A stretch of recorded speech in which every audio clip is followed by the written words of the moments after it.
20h sur la télévision Futur Média. Bonsoir à tous. Tout de suite, le sommaire de cette édition. Moins de 4 heures pour le dépôt des listes d'investiture des candidats au local du 29 juin prochain.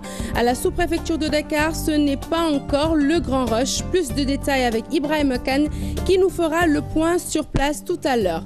Serigne Modou Kara reçoit la visite des éléments du commissariat central. Objectif, rappeler au président du PVD que le port de la tenue militaire est interdit à ses talibés. Et au-delà du guide religieux et de ses disciples, la mesure vise tout autre civil tenté d'arborer l'uniforme militaire. C'est le ministre de l'Intérieur qui a décidé d'y veiller. Il vient de réitérer cette interdiction en vigueur dans notre pays depuis 1980. Le focus du jour nous intéresse aux accidents du travail. Plus de 2000 cas ont été recensés en 2013 par la Caisse de sécurité sociale.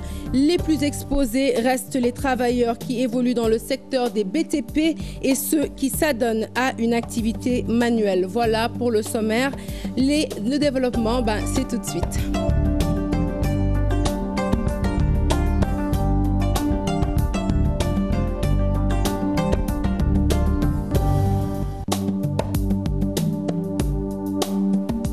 Bonsoir Léa. Bonsoir Sarah. Bienvenue à tous. Serigne Modou Kara Mbacké a reçu la visite des éléments du commissariat central ce mercredi. Une visite des limiers au président du PVD pour lui rappeler que le port de l'uniforme militaire est interdit aux civils et donc à ses talibés. L'initiateur du concept Bamba Feb s'est réjoui du bon déroulement de son face-à-face avec les enquêteurs de la police. Hadi Atala et Diafaraba étaient sur place. Ils sont souvent en uniforme bleu ou blanc, une manière de se singulariser en soldats de la paix. Une situation intrigante pour l'État qui craint la confusion avec les tenues des forces publiques de défense et de sécurité, ce qui a valu à leur guide une convocation à la police centrale avant de se rétracter et préférer le trouver chez lui. Le commissariat central de Dakar l'avait convoqué compte tenu des tenues, supposées tenues militaires que les soldats de la paix, communément appelés Kara Sécurité, arborent. Il se trouve que, comme il vient de le dire, ce ne sont même pas des tenues militaires, ce sont des tenues qui renvoient à l'image de la paix parce que ce sont des tenues blanches. Néanmoins, comme il l'a si bien dit, tout ce qui l'intéresse, ce qui le préoccupe, c'est la paix et la stabilité nationale. Si le fait d'accueillir Abdoulaye Wade a attiré l'attention des autorités sur ses agissements, ses organisations, sa méthode et son approche, cela pourrait quand même nous inquiéter. Selon le fondateur du PVD, il n'y avait pas de quoi fouetter le chat. Il déclare que son choix du port d'uniforme est un héritage qu'il a voulu magnifier et pérenniser. Si c'est vraiment à cause du port de tenue des forces de sécurité, je pense que mes disciples n'ont pas mis ces uniformes. Elles sont de couleur blanche, leur tenue. Ce sont des talibés de Cheikh Ahmadou Bamba. Et sur cela, j'ai eu la bénédiction de Serigne Saliou Mbacké. La convocation de Serigne Modou Kara au commissariat central s'est propagée comme une traînée de poudre. De nombreux disciples ont convergé vers les lieux avant de se retrouver à son domicile suite à la décision de la police de rencontrer l'initiateur de Bamba Partout chez lui. Les tenues des forces de l'ordre pour les forces de l'ordre et l'autorité compte bien veiller au respect de cette mesure. Un rappel à l'ordre dû au laxisme de certains civils qui n'hésitent pas à arborer la tenue militaire sans aucune légitimité. Et pour l'État, il est temps que cela cesse. Dans un communiqué de presse, le ministre de l'Intérieur interdit formellement le port de tenue militaire aux civils. Aïssatou Païfal. Au Sénégal, le port de tenue est réglementé. Une réglementation bafouée par les temps qui courent. Car une nouvelle tendance se dessine. Les gens constituent, à tort ou à travers, des dispositifs de sécurité et de gardiennage, arborant fièrement les tenues des militaires ou des policiers. C'est pourquoi le ministre de l'Intérieur a interdit tout port de tenue non réglementaire selon le chargé de communication. Les hommes ou les femmes qui ont droit au port d'uniforme, ce sont les agents des forces de sécurité et de défense. On dote aussi d'uniformes les entreprises de gardiennage, de surveillance et d'escorte. Il y a des gens qui s'organisent pour des manifestations, leur propre sécurité, et qui se dotent d'uniformes. Il est temps qu'on mette fin à cela. Une décision louable, saluée par l'armée, car il est temps de mettre un terme à tout cela, selon ce colonel de l'armée de terre. c'est une mesure que je trouve très salutaire et qui doit être soutenue et accompagnée. La tenue, elle est faite pour identifier d'abord les gens qui appartiennent à une corporation donnée. C'est une attitude très négative de la part de certains citoyens, de quelque bord qu'ils soient. Au marché Ponty, les vendeurs de treillis sont toujours là pour écouler leurs marchandises. Ils ne sont pas encore au courant de cette décision du ministre de l'Intérieur. Ah oui, les gens ont l'habitude d'acheter des treillis militaires. Les militaires eux-mêmes viennent s'approvisionner ici quelquefois. Quoi qu'il advienne, il faut que force revienne à la loi. Le port de tenue non réglementaire constituant un délit, les autorités compétentes veilleront à une application stricte de la loi, selon le conseiller en communication du ministère de l'Intérieur. Tierno Ousmane Sy, à nouveau bénéficiaire d'une liberté provisoire, l'ex-conseiller aux nouvelles technologies de l'information et de la communication sous le régime libéral a déjà bénéficié de 2 décisions de liberté provisoire auprès de la chambre d'accusation et devant le doyen des juges d'instruction. Mais à chaque fois, le parquet faisait un pourvoi pour le maintenir en prison. Reste à savoir si cette fois-ci, le procureur sera plus clément à son égard. Et je vous le disais en titre, nous sommes à quelques 4 heures de la fin du dépôt des listes des candidatures au niveau de la sous-préfecture de Dakar. En direct avec nous pour nous faire le point, Ibrahima Kane. Bonsoir Ibrahima. Alors jusqu'à 18h, ce n'était pas le grand rush. Est-ce que la situation a évolué? La situation n'a pas évolué, Léa. L'ambiance, elle est morose. Le rush n'est pas encore noté. C'est presque le calme plat. On dit que la commission en charge du dépôt de ces listes est en place. Elle est assistée par 3 représentants de la Sénat qui sont censés superviser le dépôt des listes. Maintenant, le deadline, on le rappelle, c'est aujourd'hui à partir de minuit. Politique, mouvement, société civile arrivent au compte-gouttes, mais ils sont toujours dans le temps puisque c'est à minuit que le deadline est fixé pour enregistrer quelques dépôts. Entre autres, on peut citer celui de Maître Augustin Senghor avec son mouvement, Djoko Defargore qui va aller au local sous la bannière Benno Bokk Yakaar. Également le dépôt de Demba Diopsi avec la coalition Joxante Loxo Diamaguène Ay Diopsi 2014. Une alliance entre le CFJE et le PVD. Mais dans leur liste également, on retrouve des responsables de l'APR, mais aussi du parti. Et selon Diopsi, ces responsables ont décidé de rejoindre sa coalition pour aller au local. Également, la coalition And Sam Ligue Goré, qui vient juste de également sa liste. Et dans cette coalition également, on retrouve des partis comme le Parti démocratique sénégalais, Réuni ou encore le PVD. Pour le moment, toujours c'est qui arrive au compte-gouttes. On est là à la sous-préfecture de Dakar Plateau. Et peut-être que d'ici minuit, les dépôts on va enregistrer d'autres dépôts. Merci beaucoup Ibrahima Kane pour ce point. Voilà, minuit donc, l'heure butoir pour déposer les listes. Et pour ceux qui ne respecteraient pas cette heure, ils encourent le risque d'être déclarés forclos. Nous restons avec ces locales. À Ziguinchor, le maire sortant Abdoulaye Baldé prête à tout pour gagner la bataille des locales. Il vient de mettre sur pied une large coalition dénommée UDZ de Kadiamor. Avec 11 partis à son bord, Abdoulaye Baldé est plus que prêt à affronter ses adversaires lors des prochaines locales. Il s'est confié à Aboubacar Diassi. Nous allons dans le cadre d'une coalition, Union pour le développement de Ziguinchor / Kadiamor. Une grande coalition qui comporte plus de 14 mouvements et partis politiques alliés. Donc, ce qui fait que la tâche est très difficile pour arbitrer.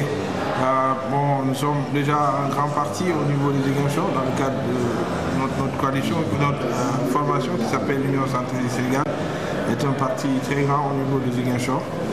Et par conséquent, nous avons des grands responsables dans les 36 quartiers. Il nous a été réparti 27 sièges et il a été très très difficile vraiment d'arbitrer, mais nous allons aussi faire une dernière réunion de réglage avec nos alliés. Et puis cela nous permettra de déposer les listes à temps. Le retour et les déclarations du leader du SOPI, encore passé au crible par les analystes politiques. Pour certains, Abdoulaye Wade crée une tension superficielle qui ne lui a pas servi au bout du compte. Pour d'autres, par contre, sa visite aux différents chefs religieux est une stratégie qui pourrait finir par payer. Ibrahima Kamara, Pape Khalil Ndiaye. L'ancien président de la République qui débarque au Sénégal est accueilli par une grande foule. Un combat axé sur plusieurs fronts. Le premier qui est clairement affiché et qui est de mobiliser son parti, imposer par sa présence dans la rue un rapport de force qui pourrait amener Macky Sall à demander à ce que la justice desserre son étau sur son fils Karim Wade. Cette démonstration de force n'est qu'artificielle, selon ce sociologue. C'est quelqu'un qui va avoir à nouveau des forces sociales. Donc il avait intérêt à créer cette tension artificielle, n'est-ce pas, pour que les forces sociales soient recomposées et qu'il en profite effectivement pour tirer les noms du feu. Abdoulaye Wade fait aussi le tour des foyers religieux. Macky Sall n'a pas su développer et entretenir le même type de relation que Wade à l'époque avec les foyers religieux. C'est l'acteur Abdoulaye Wade qui fonctionne encore sous l'ancien modèle. Les hommes politiques et les hommes religieux. C'est-à-dire c'est eux qui faisaient et qui défaisaient un tout petit peu les règles sociales. Presque 2 ans d'absence semblent démontrer les limites de ces lieutenants. Parce qu'ils n'étaient pas justement satisfaits de la manière dont la bataille avait été conduite jusque-là par la direction du PDS. Après tout, à qui profitent ces remous politiques à 2 mois des élections locales? On peut se rendre compte qu'ils ont profité à un moment donné de cette victimisation. Aujourd'hui, Abdoulaye est en train d'en profiter, mais dans un temps très court, effectivement, parce que c'est artificiel. Abdoulaye Wade continue de plus belle son feuilleton politique à l'intérieur du pays. Le pouvoir en place semble toujours l'ignorer. Et direction Dara Djolof, où rien ne va plus entre les populations du quartier de Nguetch et les autorités municipales. Les habitants de cette commune fustigent le projet de lotissement des 120 hectares dans la partie est de leur quartier. Ils disent être prêts à tout pour préserver leurs terres. C'est une correspondance signée Moudumbaï. Armés de pierres, de gourdins et de machettes, les populations du quartier d'Nguetch sont très remontées contre les autorités municipales de la commune de Dara, notamment Pape Alioune Sarr, le maire, et Birane Diop, le vice-président de la commission domaniale. Elle accuse ces 2 personnes de vouloir faire un lotissement illégal de 120 hectares dans la partie est de leur localité. On est là aujourd'hui pour nous battre contre ce lotissement. Donc ce lotissement est illégal.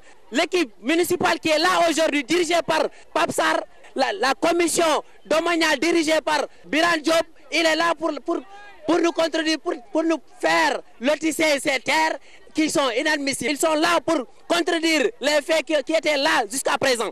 La commission domaniale voulait procéder à un lotissement de ce site depuis 2009, mais les populations se sont toujours opposées à ce projet. Je crois que si je ne me trompe pas, nous avons été 3 ou 4 fois en guerre, mais à chaque fois, le retour, on souriait. On souriait parce qu'on s'entendait très bien avec le délégué de quartier. Et subitement, au cours d'un rendez-vous que je lui demandais pour venir, je l'appelle pour qu'on puisse continuer le dialogue. Il me dit qu'à partir d'aujourd'hui, il arrête toute discussion. Très en colère, les habitants d'Nguetch déclarent qu'ils sont prêts à donner leur vie pour la préservation de leurs terres. Ce matin, lorsque nous sommes venus à 8 h, nous avons trouvé des jeunes qui ont été placés ici pour nous contredire. Nous allons nous battre et nous défendre jusqu'au bout. Ainsi, pour éviter le pire, la gendarmerie de Dara Djolof et le service du cadastre de Louga invitent les autorités municipales à privilégier le dialogue afin de convaincre les populations d'Nguetch. Et puis, ce 29 avril est célébrée la journée mondiale de la danse. Alors aujourd'hui, où en est le 4e art? Eh bien, la danse sénégalaise, jadis l'apanage des femmes, se masculinise de plus en plus. Les danseurs sont invités à explorer d'autres horizons afin d'enrichir leur chorégraphie et éviter de tomber dans l'obscénité. Salimata Aoussek et Tierno Laurent Mendy. Au Sénégal, le constat est le même. La danse est devenue la nouvelle activité de beaucoup de jeunes.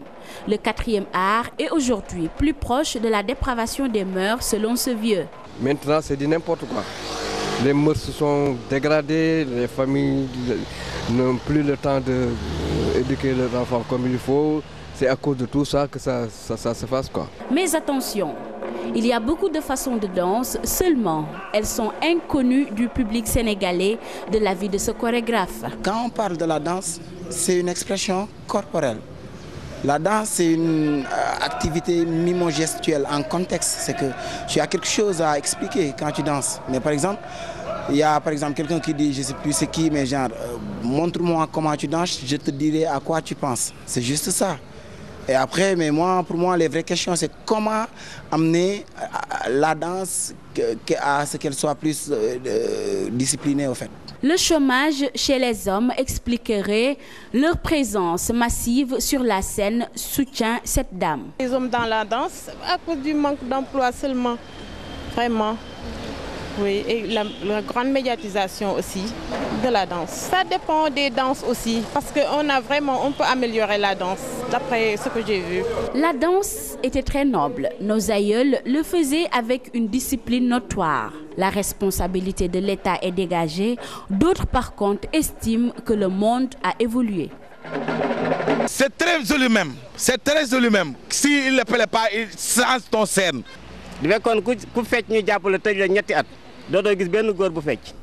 Le focus du jour à présent, il nous intéresse aux accidents du travail. Afin de protéger leurs employés, les pouvoirs publics et les employeurs doivent prendre toutes les mesures pour sécuriser les lieux de travail. C'est l'avis du secrétaire général de la CNTS-FC. Pour Cher Diop, la sécurisation des lieux de travail est primordiale parce qu'étant une recommandation de la charte fondamentale du Bureau international du travail. Pour rappel, 270 millions de travailleurs sont touchés par des accidents de travail ou des maladies professionnelles. Cher Diop, secrétaire général du CNTS, au micro d'Ibrahim Khan et de Tierno Laurent Mendy. Il y a des métiers à risque, les travailleurs en hauteur, ceux dont vous faites allusion, c'est-à-dire les chantiers de bâtiments où il y a de la hauteur assez importante et que toutes les précautions ne sont pas prises. Au niveau des travailleurs des industries chimiques aussi, dans le transport, les travailleurs de nuit. Voilà en quelque sorte les groupes de risque. Aujourd'hui, le travail se bat, les représentants des travailleurs se battent pour que toutes les conditions soient réunies dans les chantiers, au niveau des métiers à risque, mais en fait au niveau de tous les lieux de travail où il y a des risques d'accident, mais aussi de prendre toutes les dispositions parce que ça c'est inclus dans la charte fondamentale de l'OIT. Donc les pouvoirs publics, tout comme les employeurs, doivent prendre toutes les mesures pour sécuriser les lieux de travail. Au Sénégal, pour la seule année 2013, 2250 cas d'accidentés du travail ont été enregistrés par la Caisse de sécurité sociale. Les travailleurs qui évoluent dans le secteur des bâtiments et travaux publics sont les plus touchés à cause de l'utilisation des produits chimiques. Et toujours en 2013, 4 milliards de francs CFA ont été investis pour indemniser les victimes. L'intersyndicale Sécurité, Santé et Environnement au Travail a profité d'une journée dédiée au travail morts en exerçant leur métier pour attirer l'attention sur ces accidents qui pourraient être évités. Aminata Mbaresso, Mohamed Dian. Les chiffres sont alarmants. 2250 cas d'accidents de travail déclarés à la Caisse de sécurité sociale pour l'année 2013. Les passagers des accidents sur le lieu même de travail ou bien des accidents de trajet, domicile, lieu de travail ou maladies professionnelles. Il y a une centaine de décès, de cas de décès dus aux accidents de travail. Mais aussi, ce qu'il faut reconnaître, il y a une sous-déclaration des maladies professionnelles au niveau du Sénégal. Une sous-déclaration, ça veut dire que les travailleurs, les employeurs ne déclarent pas les maladies professionnelles enregistrées sur les lieux de travail. Les bâtiments et travaux publics, secteur le plus affecté. L'utilisation des produits chimiques dans les entreprises rend le mal plus profond. Au niveau de l'OIT, que 32% des morts sur les lieux de travail sont dus à des cancers professionnels. Et ces cancers professionnels proviennent de l'exposition à des produits chimiques. Nous pouvons recenser au niveau des BTP, au niveau des mines et carrières, au niveau des industries et autres. Ces accidents de travail coûtent environ 4 milliards de francs CFA par an à l'État du Sénégal, une cagnotte destinée au paiement des indemnités des victimes. Malgré les efforts qui sont fournis par l'État du Sénégal, des travailleurs, des organisations syndicales, le nombre d'accidents est encore très élevé et le coût de réparation très énorme. On a enregistré en 2016 plus de 2000 accidents de travail, de maladies professionnelles, pour un coût de réparation de presque 4 milliards de francs CFA. C'est énorme. Et pourtant, le Sénégal dispose d'une législation en matière de sécurité au travail, mais l'application pose toujours problème. Et s'il y en a bien qui méritent cette protection au travail, ce sont ceux qui s'adonnent à une activité manuelle. Malheureusement, ils semblent être les plus négligés. Dans les chantiers, par exemple, les dangers ne sont pas des moindres et même si les ouvriers en sont conscients, le manque de moyens les oblige à faire avec. Fatima Thiam et Pape Fall. Ils sont dans le métier de cordonnerie depuis presque 20 ans. Cheikh Thiam et Moustapha Diop vivent toujours dans les mêmes situations. Malgré les dangers qu'ils côtoient avec les produits qu'ils utilisent, n'empêche, ils continuent à travailler dans ces conditions. Depuis 1993, je travaille comme cordonnier. La colle, le pétain peuvent nous amener beaucoup de problèmes. Les dangers sont énormes.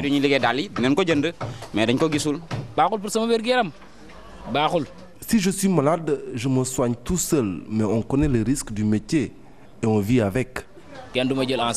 Idem chez les maçons qui n'utilisent pratiquement pas de gants ni de casque, encore moins de masques pour se protéger du danger lié à l'exercice de leur métier. Les entreprises se débrouillent. Ils n'ont pas assez de moyens pour fonctionner carrément, quoi. Il y a des secteurs au niveau de l'État qui surveillent les chantiers. Par exemple, si les gens ont des casques, ont des gants, des chaussures. Chez les menuisiers métalliques, le danger est également omniprésent. Beaucoup d'entre eux en portent d'ailleurs les séquelles. Comme poussière, par manque de moyens, on ne peut pas acheter des masques pour se protéger, mais on se rend compte du danger qu'on court. La tendance au Sénégal est que beaucoup de travailleurs négligent les dangers les plus simples de protection. Un manquement qui peut avoir des conséquences fâcheuses, d'où la nécessité de pallier cela.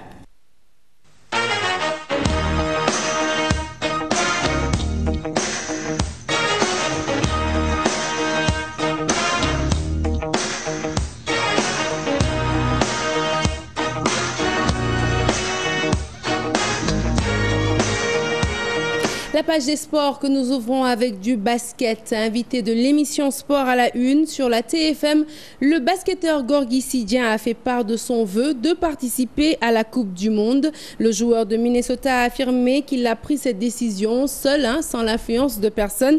Gorgui Sy Dieng qui affirme par ailleurs qu'il n'est pas préoccupé par les problèmes d'assurance. Je vous propose de l'écouter. C'était sur le plateau de Sport à la Une. La Coupe du Monde est une compétition que tout joueur rêve de jouer et tout sportif aspire à étoffer son palmarès, gagner des matchs. On sait que le Sénégal gagne rarement des rencontres en Coupe du Monde, mais pour moi, il faut remédier à cela. Et c'est ce que je dis aux autres joueurs, que la Coupe du Monde n'est pas une aventure ludique. Concernant les assurances, moi, mon rôle, c'est de venir m'entraîner et jouer.